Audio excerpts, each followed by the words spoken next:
Kung ano ang ating ipaglalaban natin. Paano natin isusuko ang soberenya natin sa dayuhan? Napakalaking kalokohan. Sinasabi nila, bakit yan si Robin Padilla? Ganito, pinagbintangan pa ako na ako daw ay obstruction of justice. Allahu Akbar. Mahirap bang intindihin na hindi katanggap-tanggap ang warrant of arrest ng dayuhan? Sino ang makakatanggap niyan kung Pilipino ka? Ibig sabihin, traitor ka! Ilan ang bayani natin na nagbigay ng buhay nila? Ilan ang Bangsamoro na nagbigay ng buhay nila para ipagtanggol ang bansang ito? Tapos ibibigay lang natin ng ganun? No way, Jose. Mga mahal kong kababayan, mga mahal kong Bangsamoro, hindi ako traidor sa Pilipinas na sinasabi ng maraming kasama naming senador.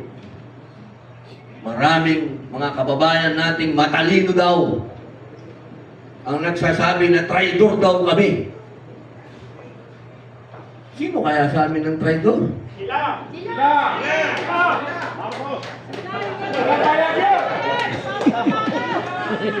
Sila na inuutos-utusan ng dayuhan o ako na tumitindig laban sa dayuhan? Mga kapatid ko,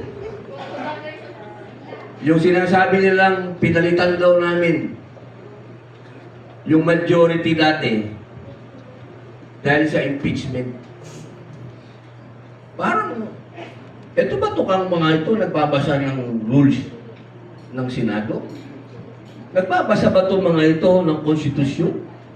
Ang linaw-linaw sa konstitusyon at sa rules ng Senado, kailangan 16, 16 ang boboto laban sa ating Vice President. Kahit anong bilang ang gawin ko, paano sila makaka-16? Bobo kasi yun!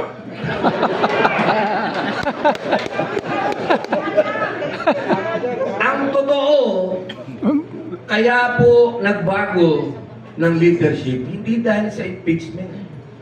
Dahil ang impeachment ho, kapag nakarating sa Senado yan, walang makakapigil, kailangan kaming mag-convene. Ibig sabihin, kailangan kaming magpulong, kailangan kaming maging judge.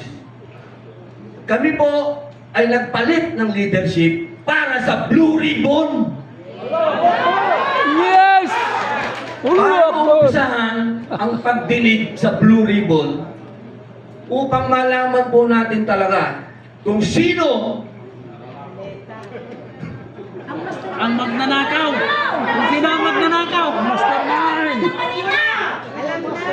kapag may baha, may buhaya. Yan lamang po yun. Kaya sana mga mahal kong kababayan at mga kapatid kong Bangsamoro, huwag po kayong maniwala na ginawa po yan ni Senator Alan Peter Cayetano. Ginawa namin 13 para sa impeachment. Hindi po. Ginawa po namin yan para malaman ng taong bayan ang tungkol kung sino talaga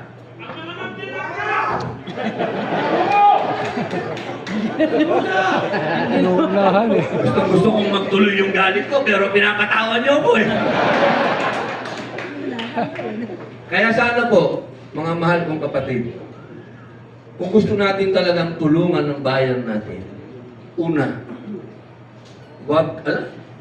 hindi ko naman kailangan ipaalala sa Bangsamoro yan dahil never kayong sumurrender. Never. Allahu Akbar, brother. Kailangan natin ipaalala sa ating mga kababayan. Huwag niyo hayaang nakawin sa atin ang kalayaan natin. Huwag na huwag. Yung soberenya natin, ipaglaban ninyo. Walang sino mang dayuhan ang pwedeng magsabi sa atin o humusga sa atin. Kung gusto tayong husgahan, dapat kapwa nating Pilipino. Huwag dayuhan. Nakakainsulto. Nakakainsulto na hinuhusgahan tayo ng ibang lahi. My goodness, I hate France. English yan ha. Hasta la vista, baby. Parang gusto mo na akong paalisin. Bilang panghuli, mga mahal kong kapatid. Panghuling salita. Marami pa tayong pagkikita. Alam niyo, kasi parang pinapaso ako kasi hindi ko alam, baka pagdating ko bukas sa Senado, banata na naman ako ng rules of court. Oh, nagsalita ka doon, bawal yan. Ang dami nilang pakulo eh. Alam niyo, minsan hindi ko na rin maintindihan. Ito ba mga to nagbabasa o ako lang ang nagbabasa?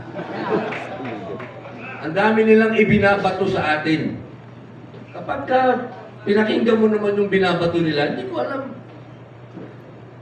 Ano bang katwiran nitong mga taong ito? Minsan wala nang katwiran kung hindi pansariling interes. Bila kasi! Tandaan nito mga kapatid ko, hindi ko kailanman pinangarap maging politiko. Alam yan ng ating mahal na dating Pangulong Rodrigo Roa Duterte. Ako naging senador dahil binoto niyo ako. Hindi ko alam ba't niyo ako binoto.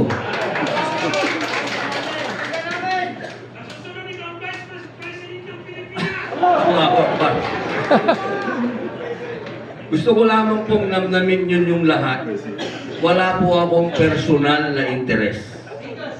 Wala po akong record ng kahit anong personal na interes. Ang gusto kong maging senador, number 1, si Manong Chavit Singson. Yan ang gusto kong maging senador. Number 2, si Atty. Ruel Aguanzon. At siyempre po, marami pang iba. Wala sila dito. Hindi ko na sila babanggitin. Unfair naman. Oo nga, absent sila. Kung meron po kayong dapat suportahan na tayong isulong talaga, ito pong mga taong ito na walang personal interest. Wala. Ano ba interest nila? Si Manong Chavit, mayaman na ito. Walang gagawin ito kundi pagandahin na lang ang Pilipinas. Paayusin ng mga mahihirap. Nagbigay nga lang napakalaking lupa sa Ilocos para sa Muslim.